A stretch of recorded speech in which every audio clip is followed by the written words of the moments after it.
What's up, Night Owl? Steely here, back with another video, and today we're going to be talking about Caer-Konig. Caer-Konig gets its name from the castle, which fell to the orcs along with the wooden palisade walls that used to surround the town.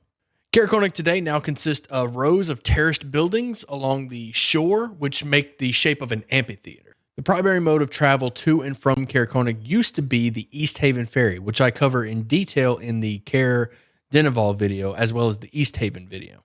But now that the ferry is down, travel doesn't happen very often, so the town is struggling. Because of this, the people of Caer-Konig are bitter and angry. They feel like they've been abandoned by the rest of 10 towns. And the only thing keeping these people here is the beer at the local tavern. So as you can imagine, that tavern gets a lot of business. Lately, the town has suffered from mysterious break-ins, and the people in town believe that the dwarves are coming from Caer-Konig and causing these break-ins, looking for food or stealing valuables just to get by. In actuality, the threat is much more serious, and I'll go into more detail about that in the Unseen Quest video. Let's have a look at the Caer-Konig stat block. We have a friendliness rating of 2, services 2, comfort 3. What a nice place to be, comfort 3.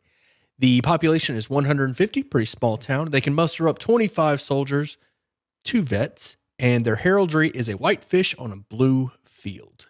Their sacrifice to the Frostmaiden is warmth. The speaker of Caer-Konig is a neutral good silver dragonborn male with the veteran stat block. Trovis won the town over with his brawn and his good sense of humor, but he's much too blunt to be a politician, and he's also a bit of an alcoholic. The first point of interest I want to talk about is Frozenfar Expeditions, which is a shop that sells adventuring supplies. Frozenfar is run by a Tennis Swift, neutral good human male with the scout stat block. This shop also has a shed and a kennel where they keep sled dog supplies. Atennis also has the help of an experienced mountain guide by the name of Jarthra Farzash, who is a lawful good dwarf female with the scout stat block. The inn in Caer-Konig is known as the Northern Light, which gets its name from a magical lantern that's hanging above the door that shifts colors.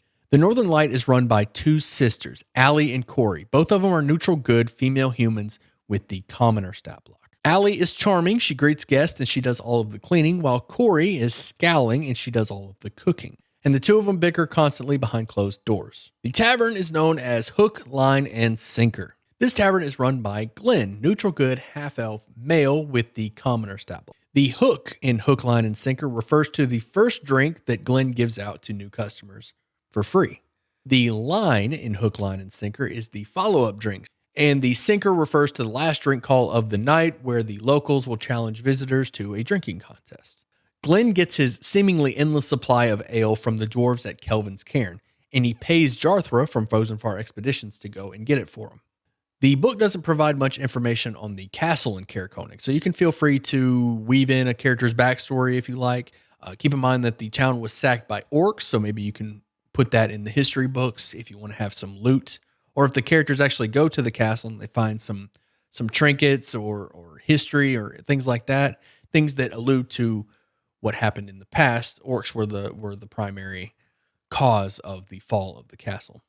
Feel free to pepper in some dwarves from Kelvin's Cairn who visit here every once in a while. Maybe they get an ale with some of their human friends or their elf friends at the tavern, things like that. You could really spice up the culture of the dwarves visiting every once in a while.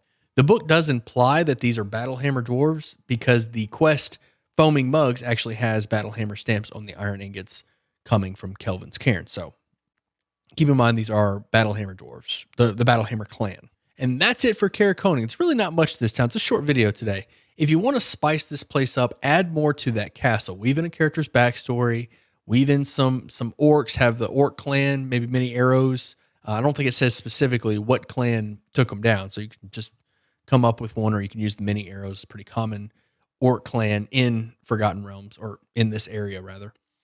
And you can elaborate on the culture of the Battlehammer dwarves at Kelvin's Cairn, come down, and the relationship they have with Caer-Konig, and the relationship that it's probably a bit rocky now that things have been coming up missing, and I'll cover that in the Unseen Quest, but the relationship might be a bit rocky now due to the events in that quest, which I'll cover in that video. And yeah, that's it. That's it for Caer-Konig. I hope you enjoyed the video. If you did, you know how YouTube works. Hit those buttons. Leave a comment down below. Let me know what your favorite of the 10 towns is. And if you're a DM looking for players looking for DM, make sure you join the Discord, link in the description. Come by, ask questions. Let me know what you think. And as always, I'll see you at sundown.